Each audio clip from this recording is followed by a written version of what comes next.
ওই যে বাংলাদেশটা বানাইতে চাই, ওটাই হচ্ছে আমার ময়নাদ্বীপ। না, হাজার হাজার লক্ষ লক্ষ মানুষের জীবন ভেঙে চুরে খান খান হয়ে গেছে। এদেশের প্রত্যেকটা মানুষের ভোগান্তিকে তোমার দরদ ফিল করতে পারতে হবে। একটা বাচ্চা, পথশিশু, ভিক্ষুক, যে কোনো একজনকে, র্যান্ডম রিক্সাওয়ালা একজনকে নিয়ে খাইতে ঢুকবা। অতএব তোমরা যারা এই মিছিল, বড় বড় মিছিল বাদ দিয়ে তোমরা এখানে আসছো, তোমাদেরকে এই রাজনীতির লড়াইটা বুঝতে হবে যে আসলে জীবনটার লড়াইটা কোথায়, এবং ওটাই হচ্ছে রাজনীতি। ওইটা যারা ধরতে পারবে না তারা চাঁদাবাজ এবং ঠিকাদার হবে, রাজনৈতিক কর্মী হইতে পারবে না, হইতে পারে নাই। বাংলাদেশ গত 53 বছরে যেটা হয়েছে, সে কোনো রাজনৈতিক দল এবং রাজনৈতিক নেতাকর্মী তৈরি করতে পারে নাই। সে একটা বিশাল লাখ লাখের টেন্ডারবাজ রাজনৈতিক তদবিরকার ঠিকাদার তৈরি করছে, এবং এরাই হলো দেশটাকে লুটে পুটে খাইতেছে। কারণ তার পলিটিক্সের ভিতরে কোনোদিন সে এই গরিব মানুষগুলোর কষ্ট বোঝে নাই, দুঃখটা সে বোঝে নাই, বোঝার চেষ্টা করে নাই।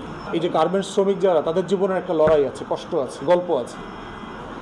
তাহলে ছাত্রদের একটা বড় দায়িত্বের জায়গা হচ্ছে তার দেশটাকে ভালো করে চেনা। দেশের গাছপালা চিনতে হবে, দেশের প্রাণ প্রকৃতি চিনতে হবে, দেশের নদী চিনতে হবে, দেশের মানুষ চিনতে হবে। এই মসজিদ, মাদ্রাসা, স্কুল, পুরো প্রাঙ্গণ, পাকা রাস্তা সব চলে গেছে।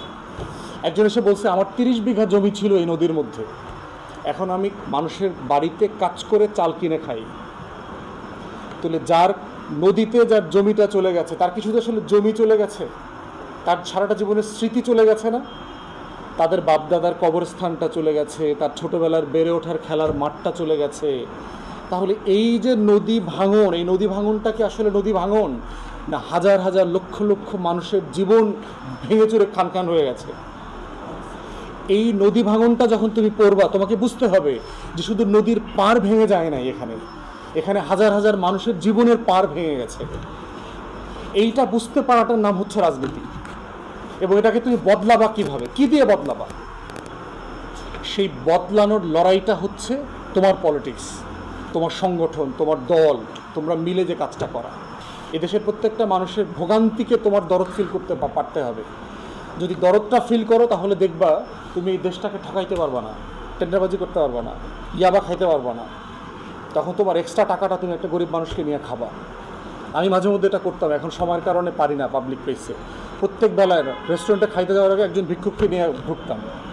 তোমাদের যাদের সময় আছে, একটা বাচ্চা, পথশিশু, ভিক্ষুক, যে কোনো একজনকে, র্যান্ডম রিক্সাওয়ালা একজনকে নিয়ে খাইতে ঢুকবা। ওর জীবনের একটা গল্প আছে, ওটা শুনবা। একটা গরিব মানুষের সাথে দুপুরে সন্ধ্যায় নাস্তা করা, খাওয়ার যে আনন্দ, যে তৃপ্তি তোমাকে দেবে, তুমি 5 স্টার হোটেলে গিয়ে পরিমাণ তৃপ্তি পাবা না। এবং এই তৃপ্তিটাই হচ্ছে তোমাকে পলিটিক্যাল করবে, রাজনৈতিক বানাবে। টেন্ডারবাজি, টাকা তোমাকে রাজনৈতিক বানাইতে পারবে না, চাঁদাবাজ বানাবে, তদবিরকার বানাবে, ঠিকাদার বানাবে। ঠিকাদার কোনো ভালো পেশা না, আরও বেটার কিছু হইতে হবে তোমাদের জীবনে। তো সেই স্বপ্নগুলো তোমরা যেন বোঝো। এই মাটি, এই মানুষ, এই নদী, এই প্রাণ, প্রকৃতি, পরিবেশ, তোমার পাখি, তোমার চারপাশের ছায়া না থাকাটা, তোমার সূর্য, চন্দ্র, প্রত্যেকটা জিনিসের কাছ থেকে বুঝতে হবে। এবং ওইটাতেই বলছি না যে ওটাই আমার ময়নাদ্বীপ। ওই যে বাংলাদেশটা বানাইতে চাই, ওটাই হচ্ছে আমার ময়নাদ্বীপ, 24-এর গণ অভ্যুত্থানের ময়নাদ্বীপ। ওই ময়নাদ্বীপটা বুঝবা কীভাবে?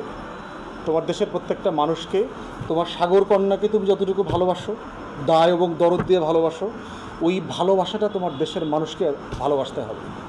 তখনই তোমার ওই যে বাংলাদেশ 2 নামক যে ময়নাদ্বীপ, ওইটা তুমি বানাইতে পারবা।